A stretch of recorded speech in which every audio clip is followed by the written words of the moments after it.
የላሊበላው ልጅ ልደቱ አያሌው መድሎት በተሰኘው መጽሐፉ ላይ በሰሜኑ የሀገራችን ክፍል ወደ ሀገሪቱ የኋላ ታሪክ ራቅ ብለን ስንመለስ በአንድ የታሪክ ወቅት የአገው ሕዝብ እንጂ አማራም ሆነ ትግሬ በመባል የሚታወቅ ሕዝብ አልነበረም ባይ ነው። ይህ የልደቱ አገላለጽ ደግሞ በመስፍን ወልደ ማርያም የክህደት ቁልቁለት የተባለ መጽሐፍ ላይ በገጽ 120 ከቀረበው ለኔ አማራ የሚባል ጎሳ አለ ማለት አንዱ የክህደት ዘርፍ ነው፣ ሰፊና ክፍት የሆነውን በር ማጥበብና መዝጋት ነው የሚል መከራከሪያ ጋር ይስማማል። አንዳርጋቸው ጽጌም የዚህ ቡድን ደጋፊ ነው። የዛሬው የጣቢያችን ጉዳይ እንዲህ አለ ነው። የጎጃም ታሪክ የተሰኘው መጽሐፍ አዘጋጅ አበራረፋይን ያዳሙ በኢትዮጵያ ምድር በኢትዮጵያ ታሪክ እንደ አማራ ስሙ እየተጠቀሰ የአማራ ብሔር፣ የአማራ ህዝብ፣ የአማራ ሀገር፣ የአማራ ንጉስ እየተባለ የተጻፈለት ያለ አይመስለኝም ይላሉ የታሪክ ተመራማሪው አክለው። ሆኖም ግን ለ50 ዓመታት ከአማራው አብራክ የወጡ የራሳችን ምሁራን ሰድበው ለሰዳቢ ሲሰጡን ኖረዋል የሚል አገላለጽ ተጠቅመዋል። አበረ ይቀጥላሉ። እኛንን አዋቂ ሲሉንም ነበር፣ አሁንም ቀጥለዋል። የአማራ ህዝብ አይደለም በኢትዮጵያ የለም ሊባል ምናልባትም በዓለም አደባባይ እንደ ሮማውያንና ግሪካውያን አንዳንድ የዓለም ሀገራትን ሳይቀር በስሩ አድርጎ ያስተዳድር እንደነበረ ፍንጭ የሚሰጡ ማስረጃዎችም አሉ። የአማራ ኃያልነት ያስፈራው ሁሉ ግልጽና አካል እስትንፋሱ ያለን ህዝብ እየካደ ራሱን ብቻ ሳይሆን ራሳችንንም ሲያታልለን ኖሯል። ሲፈልጉ አማራ ሃይማኖት ነው፣ አማራ የለም የሚሉ ተረቶችን ሲሸመድዱ ሲያሸመድዱን መክረማቸው የቅርብ ጊዜ ትዝታችን ነው። አማራ የሚባለው ህዝብ እንደ ህዝብ መኖር ከጀመረ ሺህ ዓመታትን አስቆጥሯል። የአማራ ህዝብ በመሪው አስተዋይና ጀግንነት ብዙ መከራዎችን አልፎ ዛሬ ላይ ደርሷል። ከዚህ በፊትም ዓለም አማራን በተለያየ ስም ጠንቅቆ ያውቀው ነበር። ከዚህም አልፎ በዓለም ሀገራት ዘንድ ስሙን ለታሪክ ተክሏል። አማራ የተባለ የጥንት ኃያል ህዝብ በጥንት ልዩ ህዝቦች፣ ቋንቋዎችና አካባቢዎች አማራ፣ ማህራ፣ ህሚያር፣ ሄሞራይት፣ ሆሜራይት፣ አማራር፣ አሙሩ፣ አሞራውያን፣ ኤሞራውያን፣ አማር፣ ሃማር፣ አምሃራ፣ አምሃራ፣ ሆሜር፣ ሃመር፣ ሃማር፣ ማርቱ፣ ሜሮ፣ ካማራ ወዘተረፈ እየተባለ ይጠራ ነበር። አማራ የጥንት ኃያል ህዝብ ስያሜ ነው የሚለውን የበለጠ ግልጽ ለማድረግ ለምሳሌ ዊኪፒዲያ ድረገጽ ላይ አማራ የሚለውን ቃል ስንጽፍ እንኳ የሚከተሉትን እናገኛለን።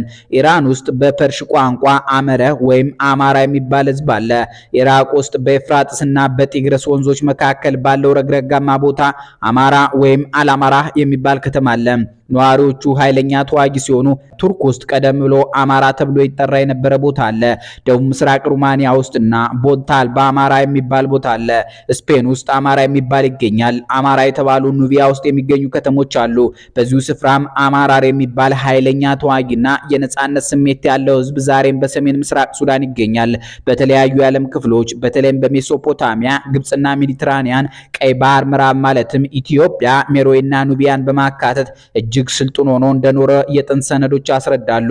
ከሁሉም በላይ እንደ አስረጅነት የአማራ የዛሬው ባህሪና በእነዚህ የተለያዩ ስያሜዎች የተጠቀሰው ህዝብ ባህሪ ተመሳሳይ ናቸው። እነዚህ ቦታዎች አንድም የሴሜቲክ ስልጣኔ ባድማዎች ናቸው፣ ሁለትም አማራ ወይም አቢሲኒያ በጥንት ጊዜ በንግድና ዲፕሎማሲ ተተሳሰራቸው የነበሩ አካባቢዎች ናቸው። ከዚህም ተነስተን አማራ የተባለ ህዝብ አንደኛ በጥንት ዘመን ኃያል ዘር ሆኖ በተለያዩ የዓለም ክፍሎች ተበትኖ ይገዛ ነበር፣ ልክ በኋላ ግሪኮችና ሮማውያን እንዳደረጉት። እናም በሆነ አጋጣሚ አቅሙን አጥቶ ተበታትኖ ቀርቷል። ሁለተኛ ይህ ህዝብ አንድ ቦታ ታላቅ ስልጣኔ መስርቶ ይኖር ነበር። በሆነ የተፈጥሮ አደጋ ወይም በወረራ ምክንያት ከነበረበት አንድ ማዕከል ወደ ተለያዩ አቅጣጫዎች ተበታትኖ ሄዷል። በየደረሰበትም ስልጣኔውን መስርቶ ቆይቷል። በአንዳንድ አካባቢዎች ተሳክቶለት እስካሁን ብቁና ኃያል ሆኖ ቆይቷል። ከጆሹዋ ሀተታ እስከ ሌሎች የታሪክ ጸሐፍት እንደምንረዳው አማሮች የተራራ ህዝብ ናቸው። ጥሬ ስጋ ይበሉ ነበር። ጦረኛ ህዝብ ናቸው። ጸሐፍት ወይም የጽሑፍ ህዝብና ጠቢባን ናቸው። የህዋና ከዋክብት ጠበብት ናቸው። ቀደም ተብሎ እንደተጠቀሰው አማሮች ወይም አሞራውያን ጦረኛ የተራራ ህዝብ ናቸው። በጥንት ግብጾች ጽሑፍ ቀላ ያሉ ቀለል ያለ ጸጉር ያላቸው ቀጥ ያለ አፍንጫ ያላቸውና ከርዳዳ ረጅም ጢም የነበራቸው እንደሆኑ ተዘግቧል። በስኮፍ ዋይልድ ፍሬድ ሃርቬይ አርቶት የተሰጠው በአንደኛው መቶ ክፍለ ዘመን እንደተጻፈ የሚታመነው በኤርትራ ባህር ጉዞ መጽሐፍ ውስጥ እንደተዘገበው ከአዱሊስ ወደብ የ9 ቀናት ጉዞ በኋላ ሆሜራይቶች ወይም አማሮች ይገኛሉ፣ ከነሱ ጎን ደግሞ ሳባውያን ይገኛሉ ብሎ ከገለጸ በኋላ በዚያን ዘመን ህግ አዋቂው ንጉስ ካርባኤል የሁለቱ ንጉስ መሆኑን ይናገራል። እዚህ ላይ መሰመር ያለበት አንድ ነገር አለ። ጥንትም አማራ ህግና ፍትህን ፈላጊ ነበር። የአሁኑ ዘመን አማራም እጅግ ሲበዛ ህግ አክባሪ ነው። ወደ መካከለኛው ዘመን የኢትዮጵያ ታሪክ ስንመጣ አጼ ሰርጸ ድንግል አካለ መጠን ሲደርስ የቱርክን ወራሪ ፊት ለፊት ሊገጥመው ደባርዋ ይሃ ከትሞ እናገኘዋለን። በዚህ ጊዜ አዝማች ይስሐቅ የቱርክና የራሱን ወታደሮች ሲመክራቸው አማራን የሚጠቅስበት ቃል በንጉሱ ዜና መዋዕል ላይ የትማን ወይም ኦቶማን ልጅ 700 ጋሻ ያዦች ጋር ሆነ። የሚመጡት የጦር ሰዎች ከሚያዩ ቦታ ከዚሁ ተቀመጥ። እነዚህ የአማራ ተዋጊዎች ወደ ጓዙና ቤተሰቡ ሲጠጉ እኔ በመንገዳቸው በኋላ በኩል አድርጌ ገባለሁ፣ አጠፋቸዋለሁ ተብሎ ተጠቅሶ ይገኛል። ባህሩ ዘውዴ የኢትዮጵያ ታሪክ ከ1847 እስከ 1983 በተሰኘው መጽሐፋቸው በ1262 ይኩኖ አምላክ የሚባል የአማራ መሪ የዛጉዌን መንግስት ገርሰሶ አዲስ ስርወ መንግስት ለማቋቋም ቻለ ሲሉ አዲሱ የአማሮች መንግስት መቼ እንደተጀመረ ይነግሩናል። ባህሩ ዘውዴ እዚሁ መጽሐፍ ገጽ 12 ላይ ከኦሮሞ ፍልሰት በኋላ በአካባቢ በሰፈረው የኦሮሞ ነገድ ስም ወሎ ተብሎ የሚጠራው ክልል ቀደም ብሎ አማራ ይባል ነበር ይሉናል። የነባር አማሮች መነሻ ተብሎ የሚጠቀሰውም ይሄው አማራ ሳይንት ነው። ዛሬ አማሮች ከሚወዷቸውና ተጋብተው ከተዋለዷቸው ኦሮሞዎች ጋር በፍቅር ይኖሩበታል። ይህን እውነታም ክርስቶፎር ክላፋም የአፍሪካው ቀንድ በተሰኘው መጽሐፋቸው ውስጥ ወደ ወሎ የደረሱት ኦሮሞዎች ሙሉ በሙሉ በሚባል መልኩ ከአማራ ለመለየት የሚያስቸግሩ ሆነዋል ሲሉ ገልጸዋል። የቤት አማራዎቹ ልጅ ማሪቱ ለገሰ በምታዜምበት አንድ ተወዳጅ ሙዚቃዋ ውስጥ ምን ሀገር ቢሰፋ እንደ አማራ ይገኝ የምትል ስንኛለች። የአማራ ምድር ጠበብ ተደርጎ ቢታይ እንኳን ለማሪቱ ለገሰ ግጥም የሰጣት ሰው እንዳለው በቀላሉ የማይገኝ እንቁ ነው። የተለመዱትና በብዙ ልሂቃን የሚታወቁት ጎጃም፣ ጎንደር፣ ወሎና ሸዋ ምን ሀገር ቢሰፋ እንደ አማራ ይገኝ የሚያሰኙ የታሪክም የተፈጥሮም የቅርስም ደሴቶች ናቸው። እዚሁ አማራ ምድር ውስጥ ከዓለም አስደማሚ ኪነ ህንፃዎች መሃል ከፊት የሚሰለፈው የላሊበላ የእጅ ጥበብ አለ። እዚሁ አማራ ውስጥ የጎንደር አብያተ ክርስቲያናት አሉ። አማሮች እንደሚሉ ከሆነማ የአክሱም አልጋ ወራሽም ናቸው። የአባይ የጣና የጮቄ ሁሉ ጌቶች አማሮች ሆነው ይገኛሉ። አማሮች ከተማ መመስረትም ያውቃሉ። ከበረራ እስከ አዲስ አበባ፣ ከመርዌ እስከ ደብረ ኤባ፣ ከመንቆረር እስከ ደብረ ታቦር የዘለቁ ከተሞች የኒያ አማሮች የስልጣኔ አሻራዎች ናቸው። የቅርብ ዘመኑ አማራ ደግሞ ባህር ዳር የምትባል ከተማ ጌታ ሆኗል። በባህር ዳር ከተማ ደን ብርቅ አይደለም። እርግቦች ቤቶ ድረስ ይመጣሉ። በእግሮ ፈጠን ብለው እንደተራመዱ የምድራችንን ረጅም ወንዝ አባይን እየተጎማለለ ሲወርድ ያገኙታል። እንደገና ሌሎች እርምጃዎች ሲጨምሩ የምድራችንን ምስጢራዊ ሐይቅ የገነት መገኛ የሚባለውን እነ ኤስኪለስ ከሺህ ዓመታት በፊት የጻፉለትን የኢትዮጵያ ገናና ነገስታት አጽም ያረፈበትን ጣናን ለጥ ብሎ ያዩታል። ባህር ዳር ምን ልተንፍስ የማታሰኝ ከአባይና ጣና የሚመነጭ ከዘንባባና ስማቸው ተጠርቶ ከማያልቅ እጽዋት የሚፈልቅ አየር ያላት ጸዴ ከተማ ናት። ባህር ዳርን አቅደው የመሰረቷት ቀዳማዊ ኃይለ ሥላሴና ልዑል ራስ መንገሻ ስዩም መንገሻ ዮሐንስ ናቸው።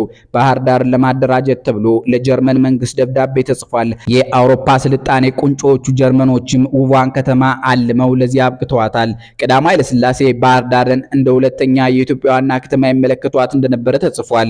በታህሳስ 1953 ዓ.ም የግርግር ሰሞን ጃንሆይ ከጻፏቸው ደብዳቤዎች አንዱ ባህር ዳርን የከፍተኛ ትምህርት ማዕከል ስለማድረግ ያተቱበት እንደነበረ ብርሃኑ አስረስ ከትቧል። ከዚህ በተጨማሪ ባህር ዳርን ልዩና መሳጭ የሚያደርጋት አንድ ምስጢር አለ። እሱም ፈጽሞ የአውሮፓ ቀኝ ገዢ አሻራውን ያላሰረፈባት ድንግል ያበሾች ከተማ መሆኗ ነው። ባህር ዳር እንደ አማራ ልጃገረድ ሽፍን ያለች ከተማ ናት። መሃል ባህር ዳር ላይ ሰፊ የገበያ ማዕከል አለ። አኳኋኑ እንደ አዲስ አበባው መርካቶ ነው። የባህር ዳር ተወላጆች ሲጠሩት ግን ገበያ ይሉታል። ገበያ የነባር አማሮች የንግድ ማዕከላት መጠሪያ ስለሆነ ልብን ያሞቃል። ባህር ዳር ውስጥ ፒያሳ የሚባል ጣሊያን ወለድ ሰፈር የለም። ይህም ጣሊያን ያረገጣትና አሻራውን ያላስቀመጠባት የአማሮች ከተማ የሚያሰኛት ነው። አማሮች ገበሬዎችም ናቸው። መሬትና ርስት አብዝተው ይወዳሉ ይባላል። ይህንን እውነት የታዘቡ የሚመስሉት ክርስቶፎር ክላፋም መሬት ላይ ቤት የሌለው በሰማይም የለው የሚለውን የአማሮች ምሳሌያዊ ንግግር በመጽሐፋቸው ውስጥ ጠቅሰውት ይገኛል። አማሮች ለበርካታ ሺህ ዓመታት በተራራ ላይ የሰለጠኑ ሰዎች ሆነው እናገኛቸዋለን። እናም አማራን ከተራራ ጋር አያይዞ መግለጥ ብዙ ጊዜ የተለመደ ነው። ዳኛው አለ ከተባለው የጎጃም አማራ ዘፋኝ የሙዚቃ ስንኞች ባንዱ ላይ አማራው ተራራው የሚል አገላለጽ አለ።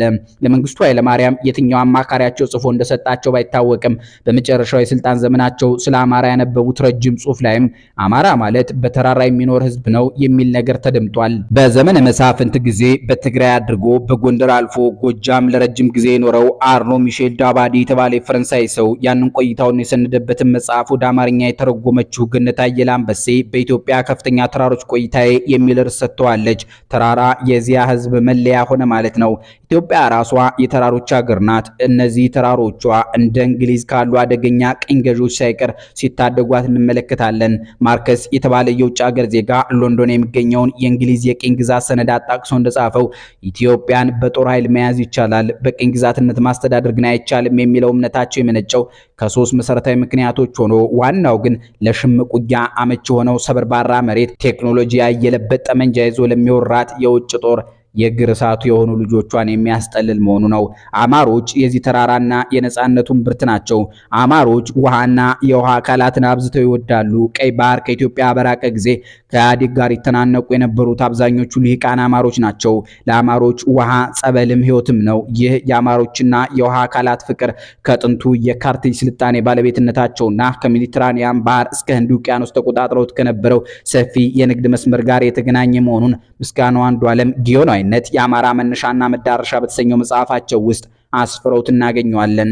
ለመሰናበት በመነሻችን ላይ የዳሰስነውን የነ ልደቱ አያሌውን አማራ አልነበረምና የነ መስፍን ወልደ ማርያምን አማራ የለም ክርክር በቋንቋዎች ተመራማሪው ጌታቸው ኃይሌ እናቀብላቸው። እሳቸው በአንድ ዝነኛ መጣጥፋቸው አማራ አለ ባይናቸው ይቀጥሉናም አማራ የሚል መጠሪያ ቃል ካለ ተጠሪ አለ ማለት ነው።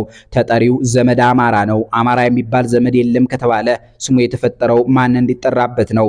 አማራ የሚባል ዘመድ ለመኖሩ ዋናው ማስረጃ መጠሪያ ስሙ መኖሩ ነው። አማሮች እንደ አጋዚያን እንደ ሃርላ ስማቸውን ተተው ሊጠፉ ይችላሉ። አሁን ግን አሉ። ለአማሮች መኖር ሁለተኛው ማስረጃ አማራንን የሚሉ ሰዎች መኖራቸው ነው። ቁጥራቸውን ቀላል አይደለም።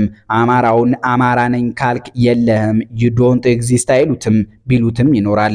ለአማሮች መኖር ሶስተኛው ማስረጃ አማራው የገዢ ዘመድ ነው እየተባለ ከመንግስቱ ኃይለማርያም እስከ ኃይለማርያም ደሳሌ ባለው የጨለማ ዘመንና የጨለማ ግዛት መጠቃቱ ነው እያሉ ይከራከራሉ። ለዛሬ ያዘጋጀንላችሁን አማራና ታሪኩ ላይ ያተኮረ ዝግጅት በዚሁን ቋጨው። እንደ ኦሮሞና ትግራይ ስላሉ የአማራ ህዝብ ወንድምና እህቶችም እንዲሁ ያሉ ዝግጅቶች እንድንሰራላችሁ ከፈለጋችሁ አስተያየት መስጫው ውስጥ አሳውቁን። እስከዚያው ድረስ በዚህ ዝግጅት ስክሪን ላይ ስለ ታላቁ የኦሮሞ ህዝብና ስለምንወደው የትግራይ ህዝብ ከዚህ በፊት የሰራናቸውን ዘጋቢ ፊልሞች አኑረንላችኋል። እንድትመለከቷቸው በፍቅር እንጋብዛለን። አበቃን። ሰላም ይስጥልን።